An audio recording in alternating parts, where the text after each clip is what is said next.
The suspension of Jimmy Kimmel's show was not the first time that Donald Trump has attacked free speech, and it certainly won't be the last. And unless we call this what it is, we will have failed to meet the moment. This is Donald Trump putting in place a permission structure to go after all speech. It starts with Jimmy Kimmel, and next it is me and you. Donald Trump wants to make sure he can censor anyone speaking out against this regime, that he can punish anyone willing to criticize him, and we cannot allow that to happen. Not only do we have to fight back, we have to make it clear what is happening, and that is exactly what Barack Obama just exposed with a post calling out, slamming, and making clear what Donald Trump is doing right now and how he is going to fight back on behalf of Jimmy Kimmel. We're getting into it all, but before we do, if I could quickly ask you to leave a like on this video, and if you haven't already and you enjoy our channel, to hit that subscribe button, because it goes a long way in supporting our work. Now, before we get into what President Barack Obama had to say and how he is fighting back, I want to start with the stakes being laid out in this fight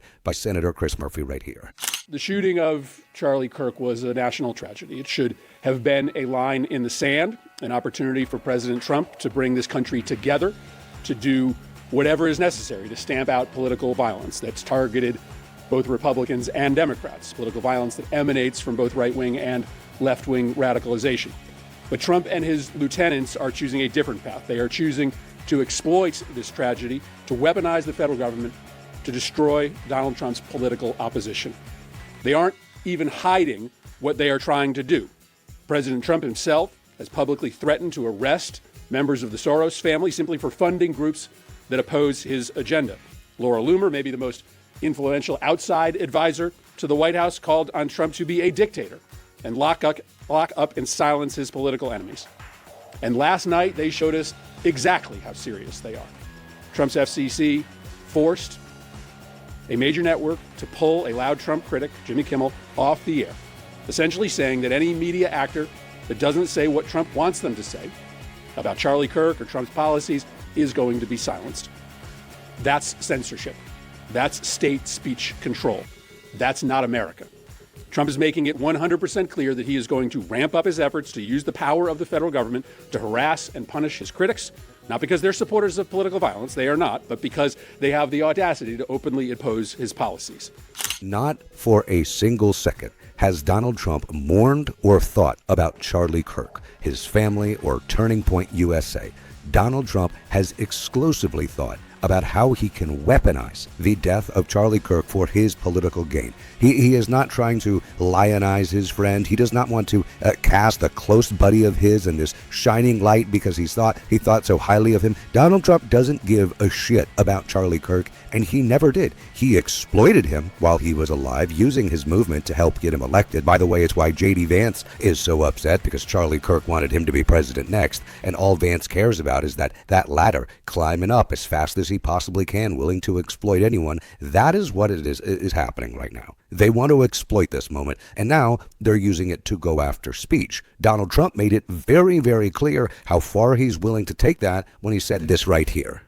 Look, that's something that should be talked about for licensing too. When you have a network and you have evening shows and all they do is hit Trump, that's all they do. If you go back, I guess they haven't had a conservative on in years or something, somebody said. But when you go back and take a look, all they do is hit Trump. They're licensed. They're not allowed to do that. They're an arm of the Democrat Party. Thank you, everybody. The President of the United States is saying that networks can't criticize him. He is saying that liberal networks for years have done nothing but criticize him, and that is not allowed. It is, in fact, allowed. But let's take a step back and talk about this lie that the media is all liberal. For a while there, the biggest podcasts in the world were Candace Owens, Tucker Carlson, and Joe Rogan. Fox dominates cable. Are you seriously telling me the media is honest brokers in the way that they've let Donald Trump get away with murder for years? Absolutely not. It's why new media and independent media is so important, and it's why we have to fight back against Donald Trump's crackdown on free speech, which is exactly what Barack Obama is doing with this post right here. President Obama wrote today, after years of complaining about cancel culture, the current administration has taken it to a new and dangerous level by routinely threatening regulatory action against media companies unless they muzzle or fire reporters and commentators it doesn't like. Obama continued, this is precisely the kind of government coercion that the First Amendment was designed to prevent, and media companies need to start standing up rather than capitulating to it. It is not even that media companies are bending the knee to Donald Trump in the face of painful and difficult scrutiny, pressure from the government. What we saw from the FCC was a podcast appearance by its chair in which he said, yeah, we don't like what Jimmy Kimmel is doing. Maybe you guys should do something about it. That is in essence what he said. And they immediately folded. I ask the question, what is the point of being a network executive, a CEO, a founder of any of these companies, and like Zuck, Bezos, you have the fuck you money, tell Donald Trump fuck you. They don't. They are such whiny little, I don't hate to use the word, but they're whiny little bitches. It's what they are. And they're shameful. They're so sad. How do you have all this power and you're just a suit? You're just a guy falling in line. It's what we have to make very, very clear, that these people are never, have never been, and will never be on our side. They're never going to be on our side. We have to stop treating them like they're good faith actors. When the Democratic administration, the next one comes in, it sure as hell better be in 2028, I don't want any playing nice with Jeff Bezos or Mark Zuckerberg, Elon, Larry Ellison, none of these guys, Sam Altman. I don't want that. They are there to exploit us, to exploit me and you for their billions of dollars. They do not have the best interest of the government in mind. They don't have the best interest of the company in mind. Hell, Elon Musk isn't even from here. Do you think he cares about America? For as much as Elon says he worries about the West and Western culture, he is not the story of an American, an immigrant coming to America who cares so deeply about this country. And that's something I do believe. I think that people who come to this country care about it a hell of a lot more than people who have taken it for granted. The Republican voter saying that some immigrants coming to take their job, you fat slob, you can't do your job. If you're a Trump voter. I know that's a broad generalization, but like that's what these people look like. That's what they are. I hate to say it, but it's true. And we have to say the things that are true at this point because they want to crack down on all of our speech. Donald Trump said, if you criticize him, he's willing to go after you. And they've picked very select words that they blow up at. And we saw that today when Rashida Tlaib got into a literal screaming match. And of course, her screaming was justified with Byron Donalds, who was throwing himself a little temper tantrum over the word fascist. Take a listen. Or paints Washington, D.C. in a way that you all haven't really truly seen. You're just reading it. No, you're just reading it or something off of some. Will the gentlelady yield to a question? Yeah, I think it's really important. Will the gentlelady yield? No, I don't yield. I don't even have time. I can tell you. Your time's expired. It is expired, but Mr. Chair, but you all live here, and you're not telling people the beautiful parts that you do see in our nation's capital. And no, it's just wrong how we're doing it. Chairman, I think it's insane if the gentlelady doesn't have an argument, but she's going to refer to me and some of my colleagues. Mr. Donald, we were from the Third Reich. This is insane. It's insane. It's insane. It's insane. Do I look like a member of the Third Reich to you, Ms. Tlaib? Is that what I look like to you? You're the one taking your voting card. Is that what you think? Is that what you think? Is that what you think? No, that's unethical. I think it's radical and I think it's insane. And I'll respect everything that you say. But to say something like that to myself and a lot of my colleagues is way out of line. It's way out of line. It's way out of line. Regular order, Mr. Way out of line. Regular order. That's okay. But it's okay, right? That is not how it goes. It's okay, right? You hold yourself accountable before you talk about Hold myself accountable. Hold your own self accountable. How about that? Hold your own self accountable. How about that? Free DC and make sure you vote with your own voting card. Don't be giving it to somebody else. All right, time. Chair Rick. This appears to be a new campaign by the rights that they want to say the word fascist is now a slur. Crazy, right? They want to say that fascist is a slur. You can't call them fascists. You can't call them Nazis.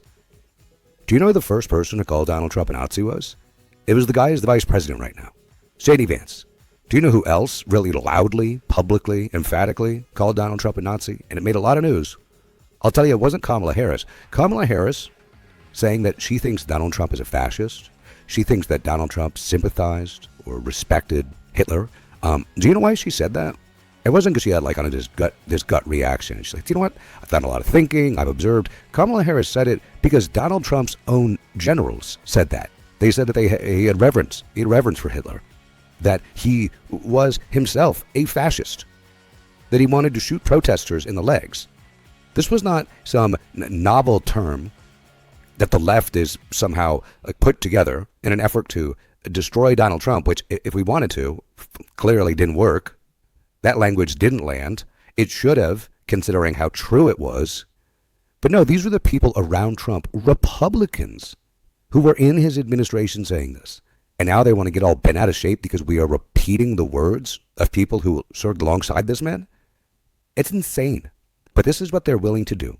This is how far they are willing to go in suppressing our speech. They want to dictate the words that we can and cannot use, the platforms we can and cannot operate on. I myself do not use TikTok regularly, and I'm glad I don't because it seems like a pain in the ass. And I have friends who are creators over there. They can't even say the word Epstein. I can't even imagine if that's the case on YouTube.